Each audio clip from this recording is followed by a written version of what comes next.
আসসালামু আলাইকুম রহমতুল্লাহ। আজকে আমরা 45তম বিসিএসে আসা একটা কোশ্চেন নিয়ে আলোচনা করব।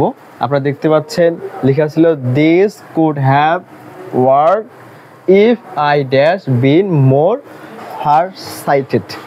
একটু ফোকাস রাখেন। আমরা যদি একটুখানি ফোকাস রাখি এই কোশ্চেনের সলিউশন করার আগে আমাকে একটা বিষয় বুঝতে হবে যে এখানে ইফ মানে যদি আর ইফ বলতে বোঝানো হচ্ছিল আসলে এই কোশ্চেনটা তৈরি করা হয়েছিল কন্ডিশনাল সেন্টেন্সের উপর থেকে।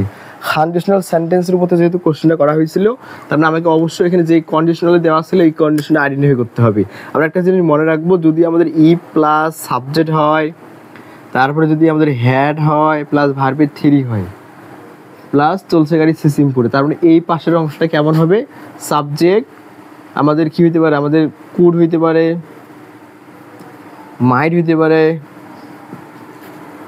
উড হইতে পারে, তারপরে কি হ্যাভ, তারপর অবশ্যই ফোকাস রাখবো ভার্বের কী হবে থ্রি, তারপর চলছে গাড়ি সিসিমপুরে। একটু খালি মনোযোগী হবেন, তাই বুঝতে পারবেন যে আমাদের এই কোর্সটা মূলত আসলো থার্ড কন্ডিশনালের উপর থেকেই। থার্ড কন্ডিশনালের ঘটনা কেমন ছিল আমি জাস্ট আপনাকে বোঝানোর জন্য একটু কী করলাম, একটু লিখলাম যে ইফ তারপরে সাবজেক্ট তারপরে হ্যাড তারপরে ভার্বের থ্রি।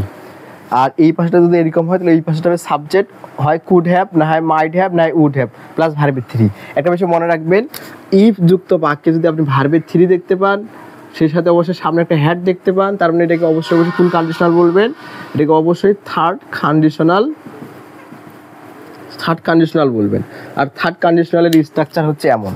একটু ফোকাস রাখি, আমরা দেখতে পাচ্ছি দিস আছে পাইলাম, সাবজেক্ট কুড আছে পাইলাম, হ্যাভ পাইলাম, ভার্বের থ্রি পাইলাম, তার মানে এই অংশটা আমরা আগে লিখছিল, কোনো সমস্যা নেই। আমরা ই পাইছি না পাইনি পাইছি, একটু ফোকাস রাখবো। আমরা দেখতে পাচ্ছি সাবজেক্ট আছে, আবার এখানে ভার্বের থ্রি দেওয়া আছে বিন, তার মানে অবশ্যই তার সামনে একটা অক্সিলারি নিতে হবে। একটু যদি স্ট্রাকচারের দিকে আমরা ফোকাস রাখি তার মানে কী হবে? এখানে হ্যাড, কারণ হ্যাডের পরে ভার্বের থ্রি হয়, থার্ড কন্ডিশনালে অবশ্যই হ্যাড হয়, মানে পাস্ট পারফেক্ট টেন্স হয়। তার মানে আমাদের এ বি সি ডি অবশ্যই কী নাম কত হবে? বি নাম্বারটা রাইট হবে। আশা করি এতটুকু বুঝতে পারছেন। অবশ্যই আপনারা লাইক কমেন্ট শেয়ার করবেন আর আপনাদের মহামূল্যবান মন্তব্যগুলো কমেন্ট সেকশনের মধ্যে জানাবেন। আর যদি আপনারা আগ্রহী হয়ে থাকেন অবশ্যই আমাকে কমেন্ট সেকশনের মধ্যে জানাবেন। ইনশাল্লাহ আমি এর উপর থেকে আরও ক্লাস নেওয়ার চিন্তা ভাবনা করবো। ধন্যবাদ সবাইকে।